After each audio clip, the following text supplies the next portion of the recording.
Alright, people, we are back for Hasbro PulseCon 2023 talking about the Marvel Legends panel. I'm just warning you guys now, I have been sick the past couple days, so if my voice sounds off or anything like that, you could probably already tell. That's why. But I still want to make a video about this because, it's a pretty big deal. Hasbro PulseCon 2023. We got some pretty big reveals, both comics reveals, updates on the Haslab, some MCU reveals. Of course, you guys know me. I mainly stick to my MCU stuff, so that's what we're going to be focusing on. But we will be talking about all the big reveals from the panel. Overall, it was a pretty good panel. There wasn't any huge surprises to me. I mean, the comic stuff, I didn't expect the figures that were revealed, but nothing there really excited me. The MCU stuff, there's some exciting stuff for me, some disappointing stuff, but a lot of it I already knew what was happening. So yeah, but anyway, let's get into it. Obviously we did get some updates on the Haslab. Of course, the giant Man Haslab was revealed, I think 2 weeks ago, maybe. They're only about halfway there, which is interesting because especially a project like Giant Man, I kind of would have expected this project to be funded pretty quickly, along the same lines as the Sentinel and the Galactus, but no. It's been out for 2 weeks, and it's only got actually less than 5,000 backers, and of course, it needs 10,000 backers by the end of October to actually be a fully funded project. So, if you're interested in the Giant Man Haslab, and you haven't yet, go ahead and back it. Go to HasbroPulse.com, back the project. So here they didn't reveal any big additional things other than the white antennas. Here they just did some behind the scenes stuff with the photographer. That was kind of cool to get some insight on that, but nothing too special. We did get our first comics wave of 2024 revealed here. There's no real theme going on with this wave, which is interesting because remember they first started talking about it and they're like, oh, this is gonna be our first wave, and I was like, wait, these are all in one wave? Just a bit odd. I mean, you got a Black Panther, Savage Namor is interesting. Didn't even know that was a thing, but that looks kind of cool. Namorita, the classic Vision, Crystar, I think was his name, Power Princess, and Justice. So we got this lineup right here with the Void being the Build-A-Figure. So that's pretty cool. Again, I'm not a comics collector, so I won't be checking this out, but I mean, I gotta admit, that Build-A-Figure looks really, really awesome. That looks so dope. But we also have the fan vote. So bringing back the kind of tradition they used to do back in the day, the Marvel Legends series fan vote, which you could have during the live stream could have voted for the Marvel Legends character previously released only as an alternate head, Marvel Legends character previously released in convention exclusive, or first time Marvel Legends character. Number 3 ended up winning the vote, and we got the reveal of Red Widow. So don't know when this character will be released, but I mean, all 3 of these characters will be released at some point. We just don't know who the other 2 are. But Red Widow is a character that will be released at some point down the line. Now, let's talk about the big stuff here, the Spider-Man No Way Home figures, which, again, there's some exciting stuff here and some really disappointing stuff. Well, not really disappointing, but yeah. So like I said, I already knew about this because, there was reports and leaks out there about what this wave was going to consist of. It's not a Build-A-Figure wave, which is interesting. I kind of expected maybe they would do a Build-A-Figure with the Lizard. That kind of would made sense, but we'll talk about Lizard a little bit more later along with Electro. But let's talk about this wave. So one of the reasons I'm glad it's not a Build-A-Figure wave is because MJ is a character I do not care about getting a figure of at all. Not that she's a bad character or anything. I mean, I like the character, but I don't need an action figure of her. I mean, it is cool that she comes with the little cube thingy. It has some fancy name that Ryan mentioned in the live stream, but like Dwight, I don't remember what it is or how to pronounce it. So that's cool. That's a cool accessory. The head sculpt doesn't look great to me. I mean, it looks all right, but I don't look at that and automatically think, oh, that's Zendaya. They did an MJ figure a couple years ago, based off Spider-Man Homecoming, and that to me is a way better Zendaya MJ head sculpt and overall figure in general. This one just doesn't look the greatest to me. Like, if I wanted to get an MJ figure, it would be the Homecoming one. And even with that, I don't really need an MJ figure. Same goes for Matt Murdock. I mean, I love seeing Charlie Cox back as Matt Murdock at Spider-Man No Way Home. That was one of the greatest surprises, one of the greatest comebacks in that movie. And I loved seeing that. But, I mean, I don't need a Matt Murdock figure. I'd want a Daredevil figure. I'm still waiting for that yellow and red suited Daredevil from the She-Hulk Disney Plus series. Like, that would be awesome to have. But I don't need a Matt Murdock figure, especially because, again, here the head sculpt doesn't look great. Honestly, I think it's just the glasses. Like, the glasses is what's throwing it off for me. Like, I don't know. It just looks a bit odd. I don't look at that and automatically think, oh, that's Charlie Cox. He looks weird. It just doesn't look the greatest. But again, that's one of the reasons I'm glad it's not a Build-A-Figure wave, so I don't need to buy these. Because I wouldn't have really wanted to get Build-A-Figure pieces. So that's, yeah.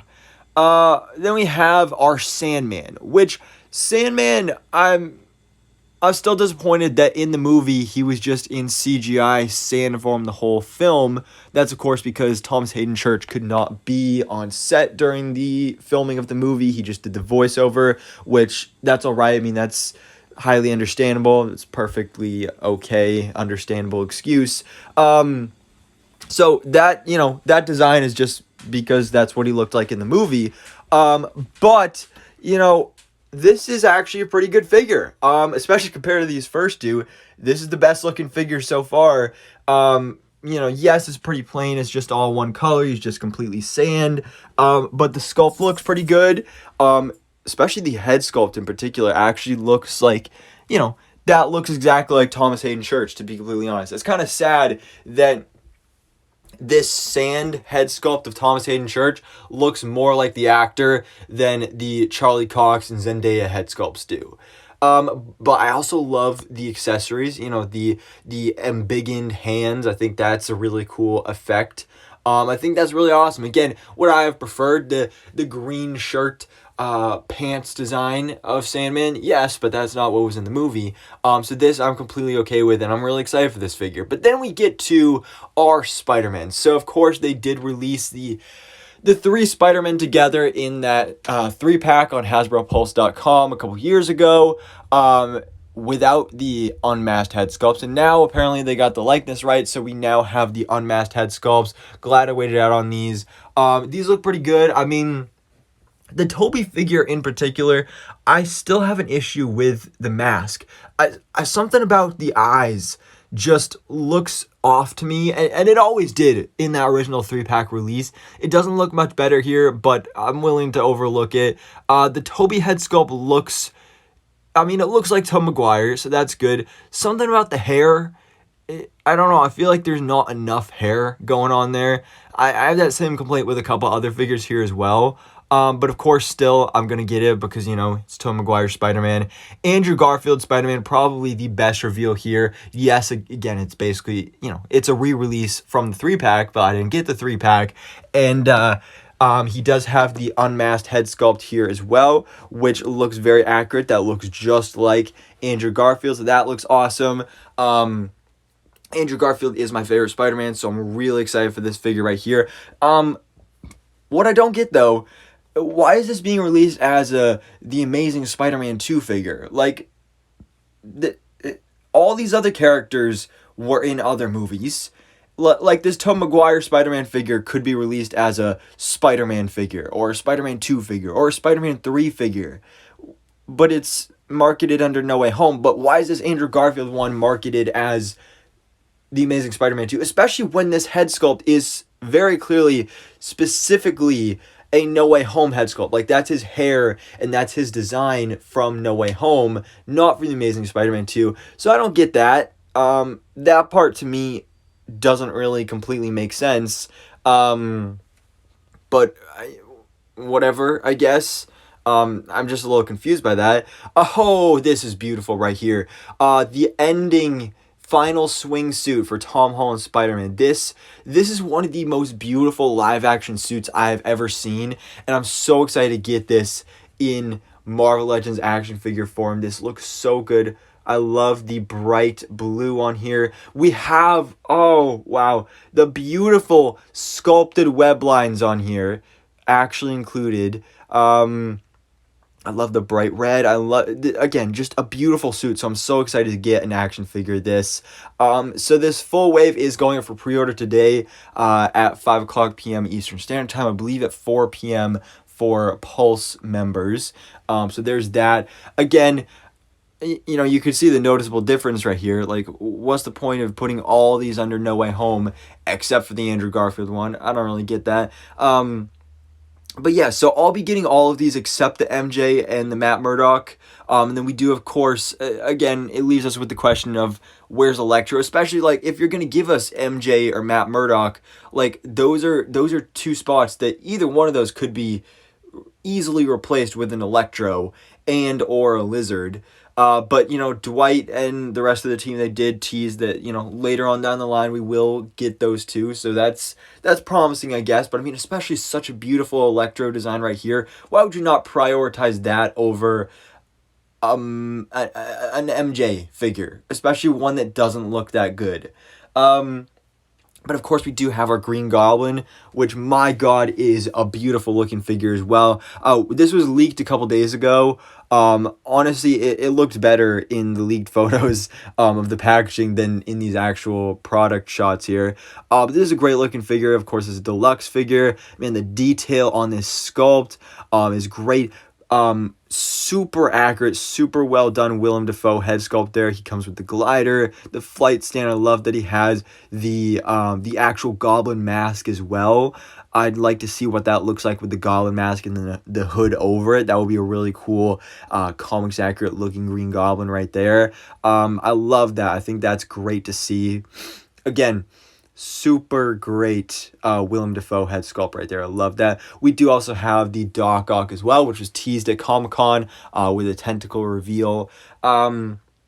This one is interesting because the tentacles, I think that's great. I love the posability with that. Of course, they're bendy wire tentacles, and the fact that you can have them actually like flat on the ground, that's an option, and so that then he's actually like levitating in the air. The tentacles are holding him up because that's like a classic Doc Ock thing. So I love that. Again, this is being marketed as a Spider-Man 2 figure. Just as Andrew Garfield's figure was marketed as Amazing Spider-Man 2, even though this is clearly his design from Spider-Man No Way Home, but I don't know, whatever, okay. This one also, his hair is a little, it looks like he has less hair than he did in the actual movie. I don't know, I mean, these are minor nitpicks, like, it doesn't bug me that much, but it's just interesting things that I'm definitely noticing here. But guys, those are the big reveals from Hasbro PulseCon for the Marvel Legends panel. Again, I'm really excited for all these No Way Home figures, some more than others. Hopefully we'll get Electro and a Lizard somewhere down the line, but for now, I'm glad that these go up for pre-order later today. Probably won't be pre-ordering them myself, but I do look forward to getting each and every single one of them at some point down the line. So anyways, guys, let me know your thoughts in the comments below. What do you think about Marvel Legends and their panel at Hasbro PulseCon today? Let me know your thoughts in the comments below. Which of these figures do you plan on getting for yourself? And thanks so much for watching. Please drop if you enjoyed this video and hit the subscribe button so I keep it up to date on everything that goes on in the Marvel life.